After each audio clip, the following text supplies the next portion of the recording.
এখন স্বপ্নে নবীজি দেখলেন আঙ্গুলের ফাঁক দিয়ে দুধ বের হচ্ছে। নবী খাওয়ার পরে যেটুকুন দুধ লেগে আছে সেইটা হযরত উমরকে দিলেন। উমর তৃপ্তির সাথে খাইলেন। সুবহানাল্লাহ বলবেন না? সাহাবায়ে কেরাম ডাক দিয়া কই, ইয়া রাসূলুল্লাহ, ইয়া হাবিবাল্লাহ, এই স্বপ্নের আপনি কি তাবির করবেন? এই স্বপ্ন দিয়া কি বোঝা গেল আপনি একটু বুঝাইয়া বলেন।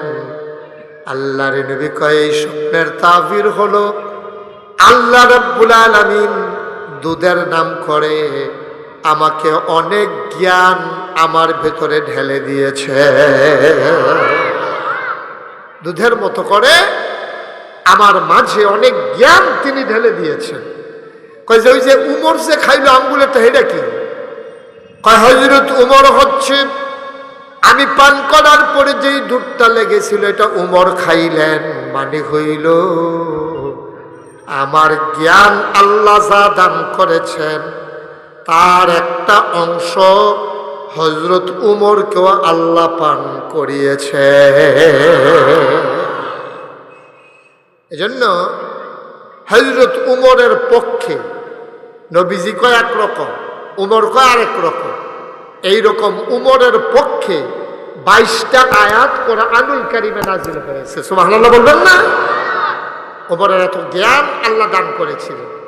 আবার নবীজি দিকে বলেছেন, আনা মাদিনাতুল আল ওয়া আলিয়ুন বাবুহা, আমি হলাম এলেমের শহর আর সেই শহরে ঢোকার দরজা হলো হযরত আলী। সুবহানাল্লাহ বলবেন না?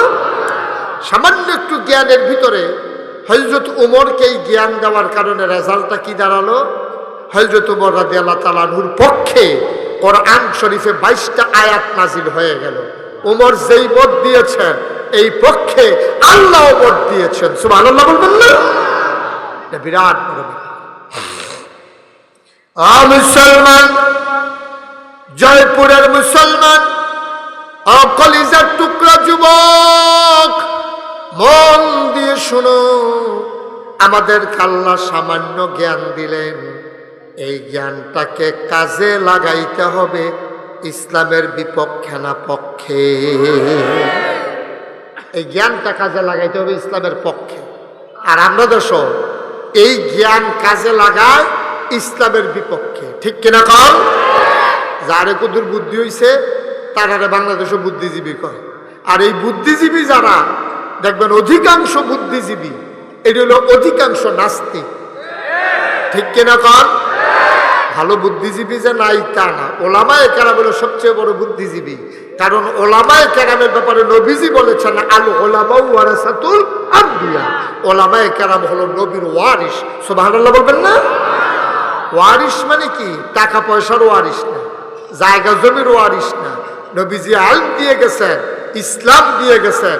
এই ইসলামের 1 নম্বর ওয়ারিস হলো ওই ওলামায়ে কেরাম। সুবহানাল্লাহ বলবেন না? কিন্তু ওয়ারিসের ভিতরে 2 নম্বর বার হয়েছে। ওয়ারিসের ভিতরে 2 নম্বর বার হয়েছে। আহার ওয়ারিস ভালো আছে খারাপ আছে। এই লেজারটা কে টিপে তারে ধরেন, তারে দুইটা কান্ডার ভিতরে একটু হাসতেই করে একটা মর্ষা দেন, যেন লেজারের আলোটা কমে আছে আছে। এরকম আছে। আমি আরেক মাহফিলে ওই ওষুধটা দিছিলাম, কামও লাগছে। এটা লেজার টিফনের জায়গায় না।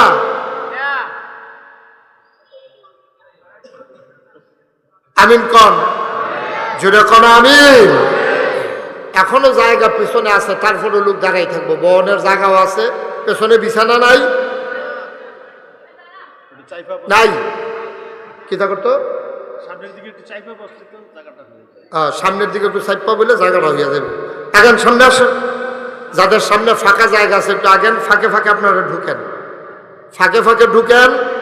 যাদের সামনে ফাঁকা জায়গা আছে দয়া করে আপনারা একটু জায়গা দেন, অন্য ভাইকে একটু জায়গা দেন যদি জায়গা থাকে। আর কেন না থাকলে তো নাই। বলেন আলহামদুলিল্লাহ। আপনি বসেন, এই আপনি বসেন, আপনি দাঁড়িয়েছেন কেন?